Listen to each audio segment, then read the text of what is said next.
మరి ఈరోజు జాతరకు ముందస్తుగానే దాదాపుగా అన్ని పనులు కంప్లీట్ చేసుకోవడం జరిగింది.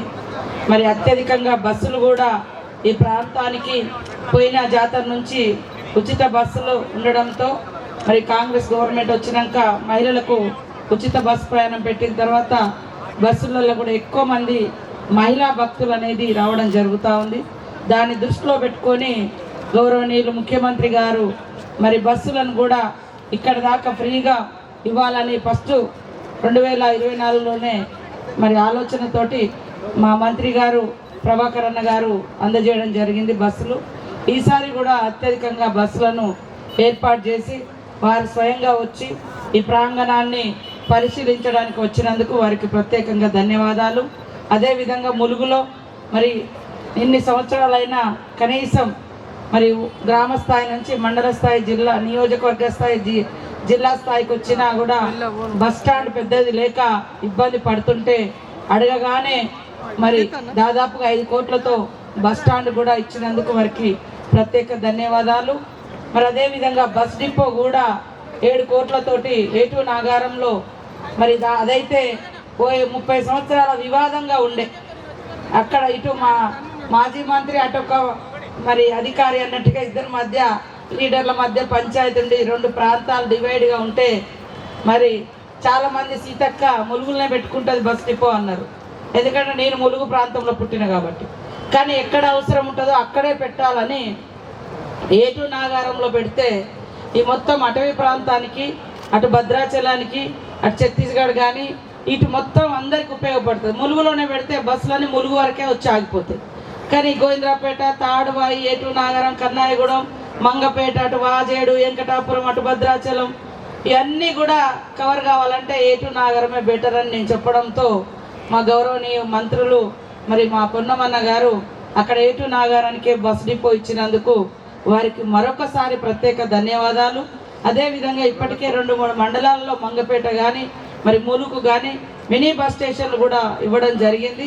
వారి యొక్క సహకారంతో భవిష్యత్తులో మరి బీసీ వెల్ఫేర్ నుంచి కూడా ఇంకా ఫండ్స్ తీసుకొని ఈ ప్రాంతాన్ని అన్ని రకాలుగా అభివృద్ధి చేసుకునే సంకల్పాన్ని, బలాన్ని మరి శాంక్షన్ ఇచ్చే మరి మంచి శక్తిని ఆ సమ్మక్క సార్లమ్మ మా అన్నగారికి ప్రసాదించాలని మరి ఆ సమ్మక్క సార్లమ్మ పగడిద్దరాజు గోవిందరాజులను కోరుకుంటూ సెలవు తీసుకుంటా ఉన్నాం. కొద్దిగా హడావిడి ప్రోగ్రాంతో అందరినీ మనము ఇక్కడ అధికారులు కానీ ప్రజాప్రతినిధులు కానీ ఇన్ఫర్మేషన్ 2026 జాతరకు సంబంధించి ప్రయాణికుల సౌకర్యార్థం ఏర్పాటు చేసినటువంటి క్యూ లైన్ కాంప్లెక్స్లు కానీ ఆర్టీసీ పరంగా బస్సుల యొక్క ప్రయాణికులకు ఏ విధంగా సౌకర్యం ఏర్పాటు చేసినటువంటి అంశం మీద ఈరోజు ఇక్కడికి వచ్చి క్యూ లైన్లు ప్రారంభోత్సవం చేసుకోవడం జరిగింది. ఈ కార్యక్రమంలో నాతో పాటు పాల్పంచుకున్న గౌరవనీయులు స్థానిక శాసనసభ్యురాలు గౌరవ మంత్రి సీతక్క గారికి, సోదరుడు పార్లమెంటు సభ్యుడు బలరాం నాయక్ గారికి, స్పెషల్ చీఫ్ సెక్రటరీ టిఆర్&బి వికాస్ రాజు గారికి, ఆర్టీసీ మేనేజింగ్ డైరెక్టర్ నాగిరెడ్డి గారికి, అదేవిధంగా జిల్లా కలెక్టర్ గారికి, జిల్లా ఎస్పీ గారికి, ఆర్&బి ఈఎన్సీ గారికి, మా ఎగ్జిక్యూటివ్ డైరెక్టర్స్కు, ఈ మేడారం సర్పంచ్, మార్కెట్ చైర్మన్, ఇతరత్ర ప్రజాప్రతినిధులకు, పాత్రికేయులకు, ఆర్టీసీ సిబ్బంది అందరికీ కూడా నమస్కారం. ఈరోజు సమ్మక్క సారలమ్మ జాతర 2026కు సంబంధించి రవాణా శాఖ తరఫున ఆర్టీసీ బస్సులన్నీ ఉత్తర తెలంగాణ, హైదరాబాద్తో సహా అన్ని ప్రాంతాలు 51 కేంద్రాల నుంచి దాదాపు 4000 బస్సులను ప్రణాళిక చేయడం జరిగింది. రద్దీని దృష్టిలో పెట్టుకొని ఇంకా బస్సుల సంఖ్య పెంచాల్సి వస్తే కూడా ఆర్టీసీ సన్నద్ధంగా ఉంది అనే మాట సందర్భంగా మనం చేస్తూ ఉన్నాం.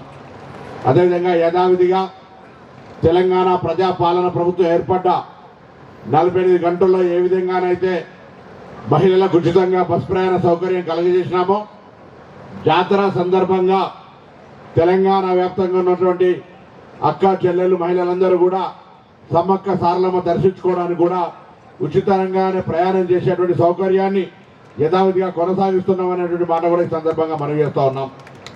అదేవిధంగా ఎక్కడ కూడా ఇబ్బంది రాకుండా ఉండాలని 51 కేంద్రాలు బస్ అక్కడ ప్రజలకు ఎక్కడానికి, ఇంకా మిగతా ప్రాంతాల్లో కూడా అక్కడ స్థానికంగా ఇదే విధంగా చిన్న స్థాయిలో మరి క్యూ లైన్లు కానీ షెల్టర్లు కానీ ప్రయాణికులను అన్ని రకాల సౌకర్యాలు అక్కడ ఉన్నటువంటి వాష్రూమ్స్తో సహా అన్ని రకాల ఏర్పాట్లు చేయడంతో పాటుగా మేడారం జాతరలో ఆర్టీసీ బస్సులోనే ప్రయాణం చేయమని చెప్పి తెలంగాణ ప్రభుత్వ పక్షాన కోరుతా ఉన్నాం.